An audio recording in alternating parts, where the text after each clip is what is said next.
શ્રી સહજાનંદ સ્વામી જે તે પોતાના સત્સંગી પ્રત્યે શિક્ષાપત્રીને લખતા થકા પ્રથમ પોતાના ઈષ્ટદેવ જે શ્રી કૃષ્ણ ભગવાન તેનું ધ્યાન રૂપ મંગલાચરણ કરે છે. હું જે તે મારા હૃદયને વિશે શ્રી કૃષ્ણ ભગવાનનું ધ્યાન કરું છું તે શ્રી કૃષ્ણ કેવા છે?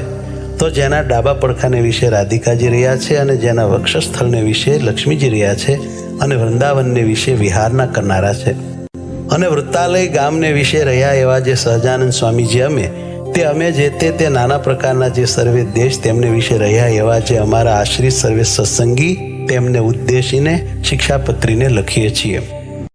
શ્રી ધર્મદેવ થકી છે જન્મ જેમનો એવા જે અમારા ભાઈ રામપ્રતાપજી તથા ઈચ્છારામજી તેમના પુત્ર જે અયોધ્યા પ્રસાદજી નામે અને રઘુવીર નામે જેને અમે અમારા દત્તપુત્ર કરીને સર્વ સત્સંગીના આચાર્યપણાને વિશે સ્થાપન કર્યા છે તથા અમારા આશ્રિત એવા જે મુકુંદાનંદ આદિક નૈષ્ટિક બ્રહ્મચારી તથા અમારા આશ્રિત જે મયારામ ભટ્ટ આદિ ગ્રસ્ત સત્સંગી તથા અમારા આશ્રિત જે સુવાસની અને વિધવા એવી સર્વે બાઈઓ તથા મુક્તાનંદ આદિક જે સર્વે સાધુ એ સર્વે તેમણે પોતાના ધર્મની રક્ષાના કરનારા અને શાસ્ત્રને વિશે પ્રમાણરૂપ અને શ્રીમદ નારાયણની સ્મૃતિઓ સહિત એવા જે અમારા રૂડા આશીર્વાદ તે વાંચવા અને આ શિક્ષાપત્રી લખ્યાનું જે કારણ છે તે સર્વે તેમણે એકાગ્ર મને કરીને ધારવું અને આ શિક્ષાપત્રી જે અમે લખી છે તે સર્વે જીવના હિતની કરનારી છે અને શ્રીમદ ભાગવત પુરાણ આદિક જે સત્શાસ્ત્ર તેમણે જીવના કલ્યાણને અર્થે પ્રતિપાદન કર્યા એવા જે અહિંસા આદિક સદાચાર તેમને જે મનુષ્ય પાળે છે તે મનુષ્ય જે તે આલોક ને પરલોકને વિશે મહાસુખિયા થાય છે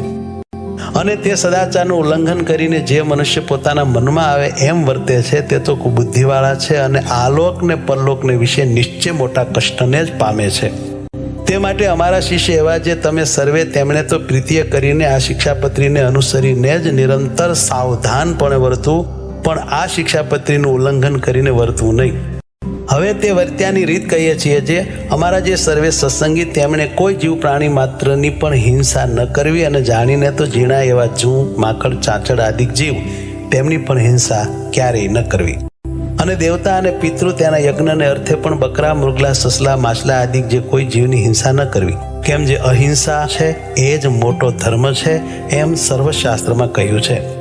અને સ્ત્રી ધન અને રાજ્ય તેની પ્રાપ્તિને અર્થે પણ કોઈ મનુષ્યની હિંસા તો કોઈ પ્રકારે ક્યારેય પણ ન જ કરવી અને આત્મઘાત તો તીર્થને વિશે પણ ન કરવો ને ક્રોધે કરીને ન કરવો અને ક્યારેય કોઈક અયોગ્ય આચરણ થઈ જાય તે થકી મુજાઈને પણ આત્મઘાત ન કરવો અને ઝેર ખાઈને તથા ગળે ટૂંપો ખાઈને તથા કૂએ પડીને તથા પર્વત ઉપરથી પડીને ઇત્યાદિ કોઈ રીતે પણ આત્મઘાત ન કરવો અને જે માંસ છે તે તો યજ્ઞનું શેષ હોય તો પણ આપતકાળમાં પણ ક્યારેય ન ખાવું અને 3 પ્રકારની સુરા અને 11 પ્રકારનું મદ્ય તે દેવતાનું નૈવેદ્ય હોય તો પણ ન પીવું અને ક્યારેક પોતા વતે કાંઈક અયોગ્ય આચરણ થઈ ગયું હોય અથવા કોઈ બીજા વતે અયોગ્ય આચરણ થઈ ગયું હોય તો શસ્ત્રાદિકે કરીને પોતાના અંગનું તથા બીજાના અંગનું છેદન ન કરવું અથવા ક્રોધે કરીને પણ પોતાના અંગનું તથા બીજાના અંગનું છેદન ન કરવું અને ધર્મ કરવાને અર્થે પણ અમારા સત્સંગી કોઈએ ચોરનું કર્મ ન કરવું ધણિયાતું જે કાષ્ટ પુષ્પ આદિક વસ્તુ તે તેના ધણીની આજ્ઞા વિના ન લેવી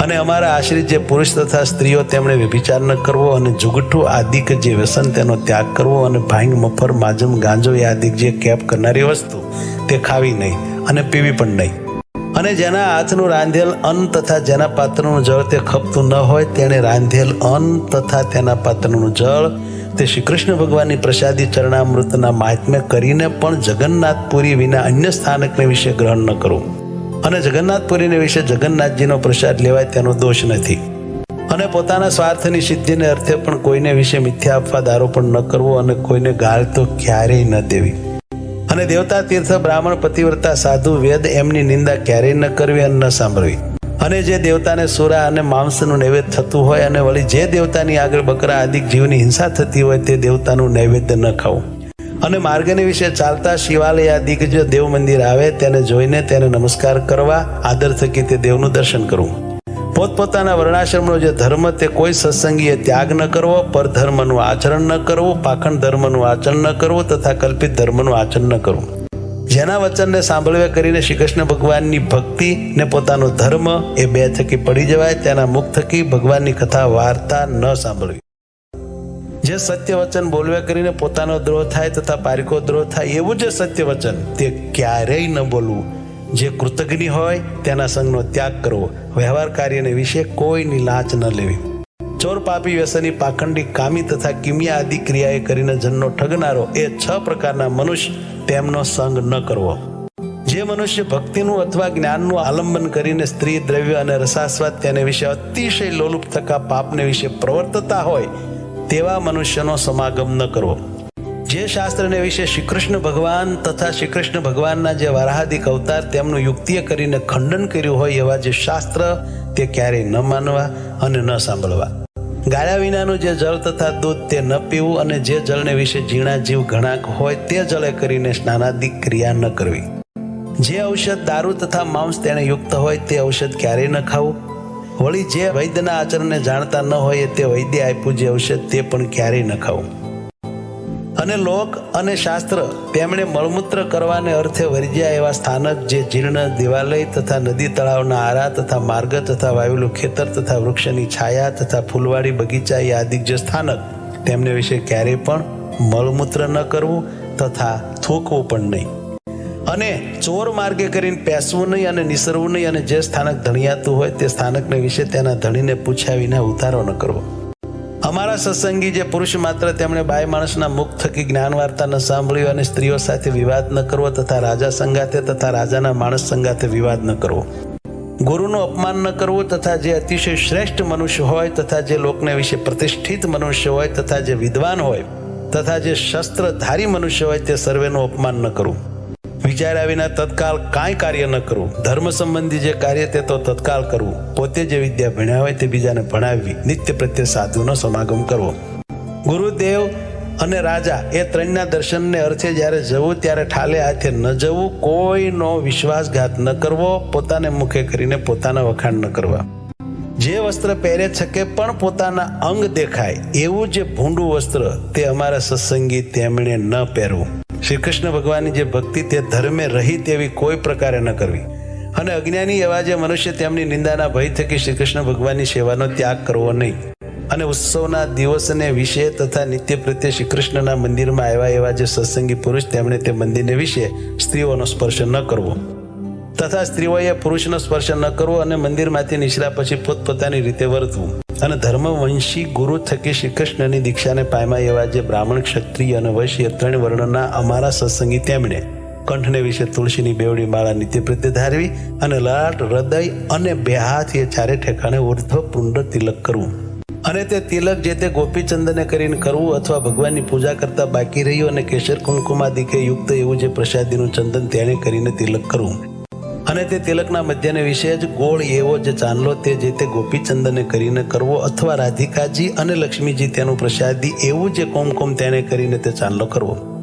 પોતાના ધર્મને વિશે રહ્યા અને શ્રી કૃષ્ણના ભક્ત એવા જે સત્શુદ્ર તેમણે તો તુલસીની માળા અને ઉર્ધ્વ પુંડ તિલક તે બ્રાહ્મણ, ક્ષત્રિય, વૈશ્યની પેઠે ધારવા. અને તે સત્શુદ્ર થકી બીજા જે જાતીય કરીને ઉતરતા એવા ભક્તજન તેમણે તો ચંદનાદિક કાષ્ટની બેવડી માળા તે ભગવાનની પ્રસાદી કરાવીને કંઠને વિશે ધારવી અને લલાટને વિશે કેવળ ચાંદલો કરવો પણ તિલક ન કરવું.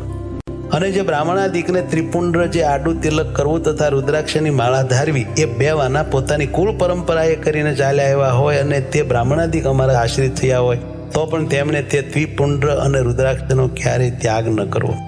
અને નારાયણ અને શિવજી એ 2નું એકાત્મપણું જાણવું કેમ જે વેદને વિશે એ 2નું બ્રહ્મ રૂપે કરીને પ્રતિપાદન કર્યું છે. અને અમારે આશ્રિત જે મનુષ્ય તેમણે શાસ્ત્રે કહ્યો જે આપત ધર્મ તે અલ્પ આપતકાળને વિશે મુખ્યપણે કરીને ક્યારેય ગ્રહણ ન કરવો. અને અમારા સત્સંગી તેમણે નિત્ય સૂર્ય ઉગ્યાથી પ્રથમ જ જાગવું અને શ્રી કૃષ્ણ ભગવાનનું સ્મરણ કરીને પછી શૌચ વિધિ કરવા જવું. પછી એક સ્થાનકને વિશે બેસી દાતન કરવું, પછી પવિત્ર જળે કરીને સ્નાન કરવું, પછી ધોયેલું વસ્ત્ર એક પહેરવું અને એક ઓઢવું અને તે વાર પછી પવિત્ર પૃથ્વીને વિશે પાથર્યું અને શુદ્ધ ને કોઈ બીજા આસનને અડ્યું ન હોય અને જે ઉપર સારી પેઠે બેસાય એવું જે આસન તેને વિશે પૂર્વમુખે અથવા ઉત્તરમુખે બેસીને આચમન કરવું. પછી સત્સંગી પુરુષ માત્રને ચાંદલે સહિત ઉર્ધ્વ પુંડ તિલક કરવું. અને સુવાસીની જે સ્ત્રીઓ તેમણે તો પોતાના ભાલને વિશે કુમકુમનો ચાંદલો કરવો. અને તે વિધવા સ્ત્રીઓએ પોતાના ભાલને વિશે તિલક ન કરવું અને ચાંદલો પણ ન કરવો. અને તે પછી તે સર્વ જે અમારા સત્સંગી તેમણે મને કરીને કલ્પ્યા જે ચંદન પુષ્પાદિક ઉપચાર તેમણે કરીને શ્રી કૃષ્ણ ભગવાનની માનસી પૂજા કરવી. તે પછી શ્રી રાધા કૃષ્ણની જે ચિત્ર પ્રતિમા તેનું આદર થકી દર્શન કરીને નમસ્કાર કરીને પછી પોતાના સામર્થ્ય પ્રમાણે શ્રી કૃષ્ણનો જે અષ્ટાક્ષર મંત્ર તેનો જપ કરીને તે પછી પોતાનું વ્યવહારિક કામકાજ કરવું. અને જે અમારા સત્સંગીમાં અમરીશ રાજાની પેઠે આત્મનિવેદી એવા ઉત્તમ ભક્ત હોય તેમણે પણ પ્રથમ કહ્યું એવી રીતે અનુક્રમે કરીને માનસી પૂજા પર્યંત સર્વે ક્રિયા કરવી. આત્મનિવેદી ભક્ત તેમણે પાષાણની અથવા ધાતુની જે શ્રીકૃષ્ણ ભગવાનની પ્રતિમા અથવા શાલિગ્રામ તેની જે પૂજા તે દેશકાળને અનુસરીને પોતાના સામર્થ્ય પ્રમાણે પ્રાપ્ત થયા જે ચંદન પુષ્પ ફળાદિક વસ્તુ તેને કરીને કરવી અને પછી શ્રીકૃષ્ણ ભગવાનનો જે અષ્ટાક્ષર મંત્ર તેનો જપ કરવો. તે પછી શ્રીકૃષ્ણ ભગવાનના જે સ્તોત્ર અથવા ગ્રંથ તેનો જે પાઠ તે પોતાના સામર્થ્ય પ્રમાણે કરવો. જે સંસ્કૃત ન ભણ્યા હોય તેમણે શ્રીકૃષ્ણ ભગવાનનું નામ સંકીર્તન કરવું. પછી શ્રીકૃષ્ણ ભગવાનને નૈવેદ્ય કરીને પછી તે પ્રસાદી એવું જે અન્ન તે જમવું અને આત્મનિવેદી વૈષ્ણવ તેમણે સર્વકાળને વિશે પ્રીતિય કરીને શ્રીકૃષ્ણ ભગવાનની સેવા પરાયણ થવું. અને નિર્ગુણ કહેતા માયાના જે સત્વાદિક 3 ગુણ તેને રહિત એવા જે શ્રીકૃષ્ણ ભગવાન તેના સંબંધ થકી તે આત્મનિવેદી ભક્તની જે સર્વે ક્રિયા તે નિર્ગુણ થાય છે. તે હેતુ માટે તે આત્મનિવેદી ભક્તને નિર્ગુણ કહ્યા છે. આત્મનિવેદી ભક્ત તેમણે શ્રીકૃષ્ણ ભગવાનને અર્પણ કર્યા વિનાનું જળ પણ ક્યારેય ન પીવું ને પત્ર કંદ ફળાદિક જે વસ્તુ તે પણ શ્રીકૃષ્ણ ભગવાનને અર્પણ કર્યા વિનાનું ન ખાવું. સર્વે જે અમારા સત્સંગી તેમણે વૃદ્ધપણા થકી અથવા કોઈ મોટા આપતકાળે કરીને અસમર્થપણું થઈ ગયે છે તે પોતે સેવવાનું જે શ્રીકૃષ્ણ ભગવાનનું સ્વરૂપ તે બીજા ભક્તને આપીને પોતે પોતાના સામર્થ્ય પ્રમાણે વર્તો. શ્રીકૃષ્ણનું સ્વરૂપ પોતાને સેવાને અર્થે ધર્મવંશના જે આચાર્ય તેમણે જ આપ્યું હોય અથવા તે આચાર્ય જે સ્વરૂપની પ્રતિષ્ઠા કરી હોય એ જ સ્વરૂપને સેવવું અને તે વિના બીજું જે શ્રીકૃષ્ણનું સ્વરૂપ તે તો નમસ્કાર કરવા યોગ્ય છે પણ સેવા યોગ્ય નથી. અમારા સર્વે સત્સંગી તેમણે નિત્ય પ્રત્યે સાયંકાળે ભગવાનના મંદિર પ્રત્યે જવું. તે મંદિરને વિશે શ્રી રાધિકાજીના પતિ એવા જે શ્રીકૃષ્ણ ભગવાન તેના નામનું ઉચ્ચ સ્વરે કરીને કીર્તન કરવું. શ્રીકૃષ્ણની કથા વાર્તા તે પરમ આદર થકી કરવીને સાંભળવી અને ઉત્સવને દિવસે વાજિંત્રે સહિત શ્રીકૃષ્ણના કીર્તન કરવા.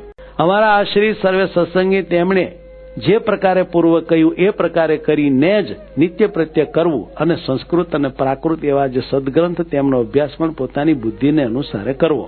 જે મનુષ્ય જેવા ગુણે કરીને યુક્ત હોય તે મનુષ્યને તેવા કાર્યને વિશે વિચારીને જ પ્રેરવો. પણ જે કાર્યને વિશે જે યોગ્ય ન હોય તે કાર્યને વિશે તેને ક્યારેય ન પ્રેરવો. પોતાના જે સેવક હોય તે સર્વની પોતાના સામર્થ્ય પ્રમાણે અન્નવસ્ત્રાદિકે કરીને યથાયોગ્ય સંભાવના નિરંતર રાખવી.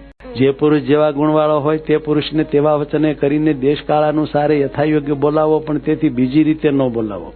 વિનય કરીને યુક્ત એવા જે અમારા આશ્રિત સત્સંગી તેમણે ગુરુ, રાજા, અતિ વૃદ્ધ, ત્યાગી, વિદ્વાન અને તપસ્વી એ 6 જણા આવે ત્યારે સન્મુખ ઉઠવું, આસન આપવું, મધુર વચને બોલાવવું ઇત્યાદિ ક્રિયાએ કરીને તેમનું સન્માન કરવું. ગુરુદેવને રાજા એમને સમીપે તથા સભાને વિશે પગ ઉપર પગ ચડાવીને ન બેસવું તથા વસ્ત્રે કરીને ઢીચણને બાંધીને ન બેસવું. અમારા આશ્રિત જે સર્વ સત્સંગી તેમણે પોતાના આચાર્ય સંગાથે ક્યારેય પણ વિવાદ ન કરવો અને પોતાના સામર્થ્ય પ્રમાણે અન્ન, ધન, વસ્ત્રાદિકે કરીને પોતાના આચાર્યને પૂજવા. અમારા આશ્રિત તેમણે પોતાના આચાર્યને આવતા સાંભળીને આદર થકી તત્કાળ સન્મુખ જવું અને તે આચાર્ય પોતાના ગામથી પાછા પધારે ત્યારે ગામની ભાગોળ સુધી વળાવવા જવું. ઘણું છે ફળ જેને વિશે એવું પણ જે કર્મ તે જો ધર્મે રહિત હોય તો તેનું આચરણ ન જ કરવું. કેમ જે ધર્મ છે તે જ સર્વ પુરુષાર્થનો આપનારો છે. માટે કોઈક ફળના લોભે કરીને ધર્મનો ત્યાગ ન કરવો. પૂર્વે થયા જે મોટા પુરુષ તેમણે પણ જો ક્યારેક અધર્માચરણ કર્યું હોય તો તેનું ગ્રહણ ન કરવું અને તેમણે જે ધર્માચરણ કર્યું હોય તો તેનું ગ્રહણ કરવું. અને કોઈની પણ જે ગુહ્ય વાર્તા તે તો કોઈ ઠેકાણે પણ પ્રકાશ કરવી જ નહીં. અને જે જીવનું જેવી રીતે સન્માન કરવું ઘટતું હોય તેનું તેવી રીતે જ સન્માન કરવું પણ સમદૃષ્ટિએ કરીને એ મર્યાદાનું ઉલ્લંઘન કરવું નહીં. અને અમારા જે સર્વે સત્સંગી તેમણે ચાતુર્માસને વિશે વિશેષ નિયમ ધારવો અને જે મનુષ્ય અસમર્થ હોય તેમણે તો એક શ્રાવણ માસને વિશે વિશેષ નિયમ ધારવો. તે વિશેષ નિયમ તે કયા તો ભગવાનની કથાનું શ્રવણ કરવું, કથા વાંચવી, ભગવાનના ગુણનું કીર્તન કરવું, પંચામૃત સ્નાને કરીને ભગવાનની મહાપૂજા કરવી, ભગવાનના મંત્રનો જપ કરવો, સ્તોત્રનો પાઠ કરવો, ભગવાનને પ્રદક્ષિણાઓ કરવી તથા ભગવાનને સાષ્ટાંગ નમસ્કાર કરવા, એ જે 8 પ્રકારના નિયમ તે અમે ઉત્તમ માન્યા છે. તે માટે એ નિયમમાંથી કોઈ એક નિયમ ચોમાસાને વિશે વિશેષપણે ભક્તિએ કરીને ધારવો.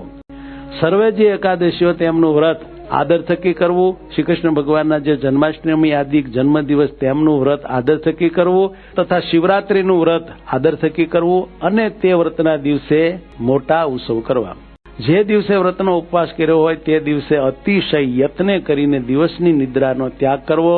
કેમ જેમ મૈથુને કરીને મનુષ્યના ઉપવાસનો નાશ થાય છે તેમજ દિવસની નિદ્રાએ કરીને મનુષ્યના ઉપવાસનો નાશ થઈ જાય છે.